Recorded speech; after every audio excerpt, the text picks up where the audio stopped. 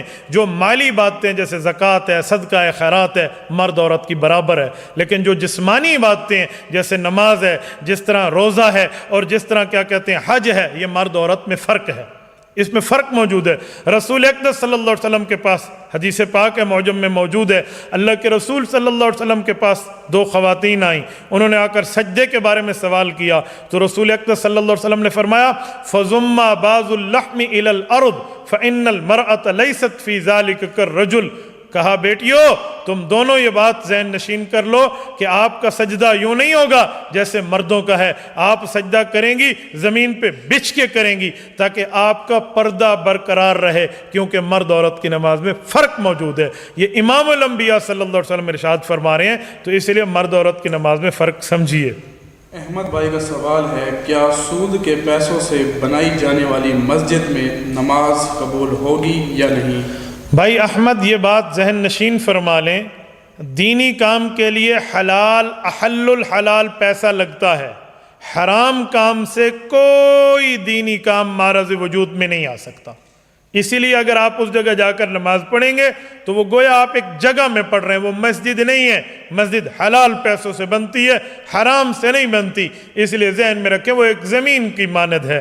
اور اگر کوئی بندہ حرام پیسے سے دینی کام کرنے پر ثواب کی نیت رکھ کے کرتا ہے تو ایسے آدمی کا اللہ نہ کرے ایمان سلب ہو جاتا ہے۔ یاد رکھیں حرام کو استحلالن کرنے سے کفر واقع ہوتا ہے، اس لیے حرام کام کو حلال زمرے میں ثواب کی نیت سے خرچ نہ کریں۔ اللہ نہ کرے کہیں سے حرام پیسہ خود بخود آ جائے، اگر مل جائے بندے کو کہیں سے، بندہ لے نہیں، اگر مل جائے کسی طریقے سے آ جائے، کوئی مجبوری یا کسی حساب سے یا اچانک مل جائے تو اس حرام پیسے کو غریبوں پہ لگا دو، ثواب کی نیت نہ کرو، گھر کا گند سمجھ کے نکالو، ثواب ہوگا تو رب دے گا، عقاب ہوگا تو رب کرے گا، لیکن اس پہ ثواب کی نیت نہیں ہونی چاہیے۔ اگر ایسے کسی آدمی نے حرکت کی ہے تو اسے 100% منع کریں، وہ اس حرکت سے توبہ طیب ہو جائے۔ جزاک اللہ۔ محمد یاسر نوال، مفتی صاحب میرا سوال یہ ہے کہ میں ایک طالب علم ہوں، مدرسے میں ختم پڑھوانے کے لیے لوگ لے جایا کرتے ہیں، کیا ختم پڑھوانا جائز ہے؟ اس کے بارے میں رہنمائی فرمائیں۔ بالکل، ختم پڑھوانے کے لیے کیا مطلب؟ ایک بندہ آپ کو کہ آئیں میرے گھر میں آپ قرآن کریم پڑھ دیں، بہت اچھی بات ہے، آپ وہاں جا کر تلاوت کریں، اس میں کون سا مسئلہ ہے؟ دیکھیں بندہ بیان کرنے کے لیے بھی جاتے ہیں، آج فلاں جگہ بیان کر دیں، فلاں جگہ مسئلہ سنا دیں، فلاں جگہ، تو اگر دینی کام کے لیے جاتے ہیں تو اس پہ اجرت مجرت طے نہ کیا کریں، باقی آپ وہاں جائیں، آپ وہاں پہ جا کے بالکل قرآن کریم پڑھیں، گھر سے پڑھ کے بھی ثواب بخش سکتے ہیں، وہاں نہ جائیں تو بھی ثواب جاتا ہے، اور اگر جانا پڑ بھی گیا ہے تو پھر آپ جا سکتے ہیں، اس کو آپ یوں نہ سمجھیں بھی یہ کوئی حرام ہو گیا یا غلط ہو گیا۔ اس کے ساتھ ایک اور ریلیونٹ سوال ہے اسی کے ریلیٹڈ کہ اجتماعی قرآن خوانی بھی کیا جائز ہے؟ اجتماعی قرآن خوانی کا کیا مطلب ہے؟ تھوڑی سی وضاحت فرمائیں میں تاکہ اس کو وضاحت کر سکوں۔ اجتماعی قرآن خوانی کی دو نوعیتیں ہیں، مختلف لوگ بیٹھ کر قرآن کریم پڑھ رہے تھے، ان میں کسی قسم کی کوئی شرط نہیں تھی کہ میرے ساتھ بیٹھ کے پڑھ، اتنے دن طے کر کے پڑھ، خود ہی پڑھ رہے تھے بیٹھ کے، جیسے خانہ کعبہ میں، مسجد نبوی میں، یا عام نمازوں کے بعد لوگ بیٹھ کے پڑھ رہے ہوتے ہو تو جائز ہے۔ اور اگر اس نیت سے ابھی ہاں آؤ گے پڑھو گے، نہیں پڑھو گے تو گناہ گار ہوں گے، اس طرح کی شروط اور قواعد لگا دیے جائیں، قیود لگا دیے جائیں، تو پھر ایسی قرآن خوانی میں نہیں جانا چاہیے، کیونکہ ایک مستحب عمل کو ضروری قرار دے دیا جا رہا ہے، مستحب کام کو ضروری قرار دینے سے پھر بات سنت نہیں رہتی۔ مفتی صاحب جمعہ کے لیے خطبہ لازم ہے کیا؟ اگر ایک انسان صرف جمعہ کی 2 رکعت پڑھ لے تو اس سے کیا اس کا جمعے کی نماز ہو جائے گی؟ ساجد خان صاحب بالکل نماز نہیں ہوگی، وہ 2 رکعت نفل ہی ہو جائے گی۔ جمعے کے بغیر، جمعہ خطبے کے بغیر نہیں ہوتا۔ حدیث پاک میں کل کوٹ کر چکا ہوں، لا جمعۃ الا بخطبۃ، کہ جمعہ پڑھنا ہے تو خطبہ دینا ہوگا، خطبہ نہیں دیں گے جمعہ کوئی نہیں ہے، آپ دوبارہ اپنی ظہر کی نماز قضا لوٹائیں۔ عصمت لاشاری بھائی، مفتی صاحب میرا سوال یہ ہے کہ اگر سر کے اوپر کوئی چیز نہ ہو، مثلا ٹوپی وغیرہ، تو کیا نماز ہو جاتی ہے؟ میرے بھائی نماز تو ہو جاتی ہے، قمیض اتار کے بھی آپ کی نماز ہو جائے گی، لیکن لولی لنگڑی ہوگی، ثواب اس کے اوپر کیا ملے گا؟ بس فرض کی ادائیگی ہو رہی ہے۔ سر سے ننگا ہو کر یہ اسلام میں طریقہ موجود نہیں ہے۔ صحیح بخاری میں امام بخاری رحمہ اللہ صحابہ اور تابعین کا عمل لاتے ہیں۔ قال الحسن کان القوم یسجدون علی القلنسوۃ والعمامہ، کہ صحابہ ٹوپیاں اور پگڑیاں پہن کے نماز پڑھتے تھے، لہٰذا اس طریقے پہ چلیں، اس طریقے کی مخالفت نہ کریں۔ سلمان خان کا ایک سوال ہے، 15 شعبان المعظم اور روزہ رکھنا کیسا ہے؟ اور اس کے ساتھ ایک اور سوال بھی ہے شب بارات کے حوالے سے، اس کے بارے میں بتا دیں۔ شب بارات کے حوالے سے اس دن روزہ رکھنا آپ کے لیے بالکل اچھی بات ہے، آپ رکھ سکتے ہیں، بزرگوں کا طریقہ آ رہا ہے شب بارات کے معاملات کو حدیث پاک کے حوالے سے، بزرگوں کے عمل سے بات ثابت ہے۔ اس کو فرض، واجب اور ضروری نہ سمجھیں، ویسے آپ کر سکتے ہیں، جو کر لے ٹھیک ہے، نہ کر لے تو گناہ گار نہیں ہے۔ کہ کیا 3 گھر کے لوگ مل کے ایک قربانی کر سکتے ہیں؟ خواجہ صاحب، اگر تینوں پر قربانی واجب نہیں ہے اور انہوں نے کر دی ہے تو نفل ہے، اور اگر ان تینوں پر قربانی واجب ہے تو علیحدہ علیحدہ چھوٹا چھوٹا جانور خریدیں، اور اگر 3 بندے پر قربانی واجب ہے اور انہوں نے بڑا جانور لے لیا ہے تو اس کے اندر بھی آپ یہ بات ذہن میں رکھیں کہ ان کو اپنے اپنے حصص کے مطابق قربانی کرنا ہوگی، ورنہ یوں نہیں ہے کہ 3 بندوں پہ قربانی فرض تھی، تینوں نے ایک چھوٹا جانور لے لیا، کسی کی بھی ادا نہیں ہوگی، تاکہ طے ہی نہیں ہو رہا بھی کس کی ادا ہو رہی ہے، اس کو کہیں گے، اس کو کہیں گے، اس کے کہیں گے، تجزیہ آ جائے گی تو یہ جائز نہیں بنے گا۔ وکاس ناصر بھائی ناروال سے، مفتی صاحب کالج میں مرد ٹیچر کا لڑکیوں کو پڑھانا کیسا ہے، جبکہ لڑکیوں نے چہرے، ہاتھ اور پاؤں کے علاوہ جسم کا بقیہ حصہ چھپایا ہوا ہے؟ مناسب یہ ہے کہ خاتون خواتین میں پڑھائے، مرد مردوں میں پڑھائے، مناسب نہیں ہے، ہم اس کو جائز نہیں کہتے، لیکن آج کل مجبوری میں خواتین جاتی ہیں پڑھنے تو وہاں مرد سے وہ پڑھ سکتی ہیں، لیکن کو ایجوکیشن سے اعتراض کرنا چاہیے۔ اگر کو ایجوکیشن آ گیا ہے تو اس سے بہتر ہے آپ پرائیویٹ طور پہ چلیں، پھر آپ کے لیے بہت بہتر ہے، اس میں کئی مفاسد موجود ہوتے ہیں، لہٰذا کھلے طور پہ بغیر کسی قیود کے یوں اجازت دینا یہ مناسب نہیں ہے۔ جزاک اللہ۔ ہمارے پاس اگلا سوال بلال احمد صاحب کا ہے، اگر کسی عورت کا شوہر فوت ہو گیا ہو اور وہ دوسری جگہ شادی کر لے تو کیا اس کا جو پہلا سسر ہے وہ اس سے مل سکتا ہے؟ یعنی پہلے سسر کا کیا مانو؟ پہلے خاوند کا جو والد ہے، جی والد اس کا ہے، اس سے وہ مل سکتی ہے عورت؟ پہلا جو سسر ہے اس کے لیے بالکل وہ باپ کے درجے میں تھا، وہ کسی حوالے سے، میں کہتا ہوں 2 باتیں ہیں، ملنے کی وجہ کیا ہے؟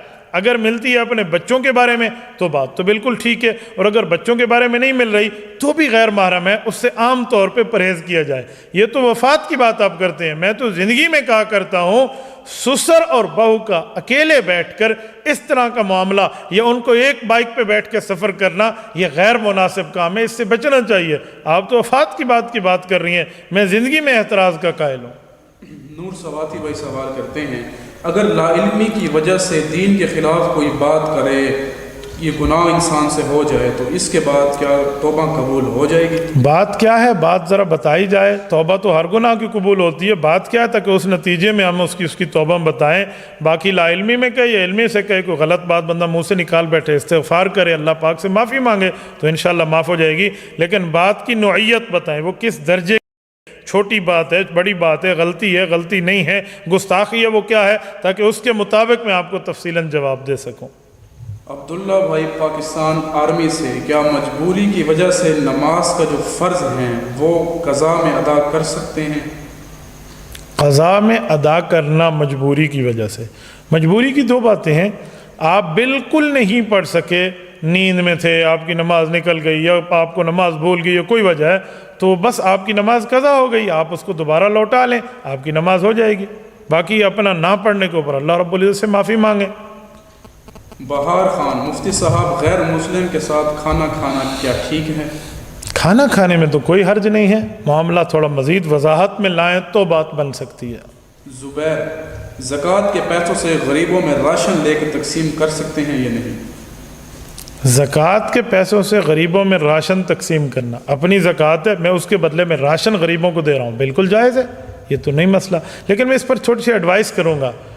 آپ کے پاس زکوٰۃ ہے مثلاً 5000 روپے، آپ نے 5000 کا راشن لے کے 20 بندوں کو دے دیا تو ڈوئی نل ڈال ہی نہ لگی سی، کسی کا کیا فائدہ ہوگا؟ مناسب ہے کہ آپ 5,000 کسی ایک کو دے دیں، اس کا کام تو بنے گا، تو بہتر ہے کسی ایک کو دے دیں، اس کا کام بن جائے گا، اور اگر آپ نے مختلف کو دیا ہے پھر بھی آپ کی زکوٰۃ ادا ہو جائے گی۔ فرض ہے یا واجب، دلیل سے وضاحت کریں۔ بھائی سلمان، اللہ آپ کو خوش و خرم رکھے، نماز جمعہ کو فرض آپ کس حساب سے پوچھنا چاہتے ہیں، واجب آپ کس حساب سے پوچھنا چاہتے ہیں، آپ وضاحت کرتے ہیں، میں بھی وضاحت کرتا۔ ویسے نماز جمعہ کی نماز کو ادائیگی با جماعت کے ساتھ کرنا علماء نے واجب لکھا ہے۔ سیدہ خان، انسان کی پیدائش کس مذہب سے ہوتی ہے؟ اسلام سے۔ اس کی وجہ اللہ کے رسول صلی اللہ علیہ وسلم کا فرمان ہے، کل مولود یولد علی فطرت الاسلام فابواہ یحودانہ او ینصرانہ او یمجسانہ۔ کہا مسلمان بچہ مسلمانی پر پیدا ہوتا ہے، فطرت اسلامی پر، والدین یا معاشرہ اس کو، مراد یہی ہے، اس کو اس کے مذہب کے تبدیل کرنے پہ معاملہ کر لیتا ہے، ورنہ مسلم ہی پیدا ہوتا ہے۔ شاہ زمان صاحب پوچھتے ہیں، اگر امام مسجد میں ہو یعنی دروازے میں، اور مقتدی مسجد کے باہر یعنی دروازے کے باہر، تو کیا نماز ہو جاتی ہے؟ بالکل نماز ہو جاتی ہے، اس پر نماز کا کیا مسئلہ ہے؟ وہ دروازے میں کیسے؟ دروازہ بھی تو مسجد کے اندر ہی ہے نا، کسی ایسی جگہ ٹھہرا ہے سامنے سے دروازہ آ گیا ہے تو اس کی نماز میں کوئی حرج نہیں ہے۔ الحقیر مصدق بھائی، امام مہدی کے ظہور کی کیا نشانی ہے؟ صلی اللہ علیہ وسلم نے فرمایا وہ پیدا ہوگا، حسنی حسینی سید ہوگا، والدہ کی طرف سے حسینی ہوگا، والد کی طرف سے حسنی ہوگا، اور اس کا نام محمد ہوگا، والد کا نام عبداللہ ہوگا، والدہ کا نام آمنہ ہوگا۔ وہ مدینہ میں پیدا ہوگا، مکۃ المکرمہ میں اس کی 40 سال کی عمر میں اس کی پہچان ہوگی ابدالوں کی جماعت کو دوران طواف، وہاں سے وہ اسلام کے نفاذ کے لیے نکلیں گے، پھر وہ 9 سال رہیں گے، ان کا 7واں سال چل رہا ہوگا، حضرت عیسیٰ علیہ السلام آئیں گے، حضرت عیسیٰ اور امام مہدی کا 2 سال آپس میں اکٹھا رہیں گے، پھر وہ 2 سال بعد امام مہدی فوت ہو جائیں گے، اور بعد میں حضرت عیسیٰ علیہ السلام اپنا زمانہ چلائیں گے، اور امام مہدی کی کل عمر 1 کم 50 سال آتی ہے۔ باقی تفصیل چاہیے تو میں انشاءاللہ اس پر سیریز دوں گا، آپ اس کے انتظار میں رہیں۔ ارشد بھائی پوچھتے ہیں، سود کے پیسے کہاں لگانا جائز ہے؟ سود کے پیسے آپ لیتے کیوں ہیں؟ آپ کوئی پنگے نہیں لینے چاہیے، اور اگر آپ نے سود کے پیسے کہیں سے لے لیے ہیں غلط فہمی میں، نا علمی میں، کچھ حساب کتاب میں، غریبوں کو جا کر دے دو، ثواب کی نیت نہ کرو، گھر کا گند سمجھ کے نکال دو۔ السلام علیکم ورحمۃ اللہ وبرکاتہ۔ مقبرے میں جنازہ گاہ ہیں تو اس میں کوئی نماز پڑھ رہا ہے تو جائز ہے یا نہیں؟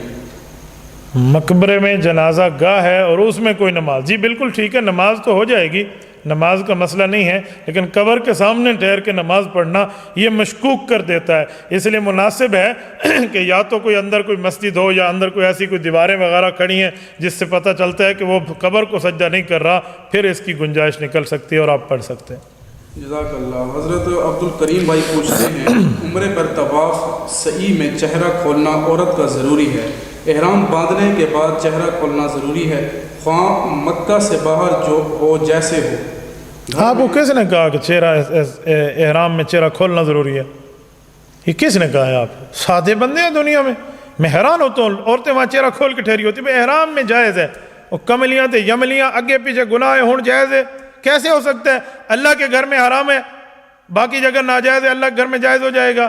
احرام میں چہرہ کھولنا ضروری نہیں ہے، چہرے کے اوپر کپڑا نہ لگے، اتنی سی بات ہے۔ اس کی ترتیب کیا ہے؟ آپ ہیڈ لے لیں، جس کے آگے چھوٹی سی جگہ نکلی ہوئی ہوتی ہے، اس کے اوپر سے آپ جو ہے نا اپنا نقاب کو رکھیں، تو آپ کا پردہ بھی رہے گا، آپ کا احرام بھی رہے گا، گناہ بھی نہیں ہوگا۔ چہرہ اوپر چمٹا ہوا کپڑا نہ ہو، ورنہ چہرہ چھپانا واجب فرض ہے عورت کے لیے، یہ یاد رکھنا۔ یہ نہیں ہے کہ وہ چہرہ کھول دے احرام میں، کوئی چہرہ احرام میں نہیں کھولے گی، نہ طواف میں، نہ سعی میں، نہ عام حالات میں۔